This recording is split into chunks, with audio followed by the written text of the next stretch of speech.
दहशतगर्दी से मुतालिक पॉलिसी पर तनकीद। इमरान खान ने हुकूमती इल्ज़ामात को मुस्तरद कर दिया। कहा, गुज़श्ता दौर में निज़ाम सल्तनत बेहतरीन चल रहा था, अफगानिस्तान से ताल्लुकात बेहतरीन थे, सिविल और मिलिट्री क़यादत एक पेज पर थी, सम्राट मुल्क को मुंतकिल किए। मरियम औरंगजेब ने इमरान खान को दहशतगर्दी का हकीकी सहूलतकार करार दे दिया। कहती हैं, मईशत का कातिल, महंगाई का मुजरिम आवाम के सामने मजलूम बन जाता है। जो एनआरओ देने पर मजबूर करता रहा, उसे एक्सटेंशन की ऑफर क्यों की।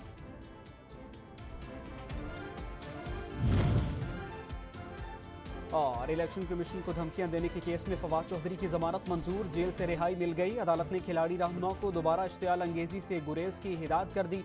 जेल के बाहर पीटीआई रहनुमाओं ने शानदार इस्तकबाल किया, फूल निछावर किए।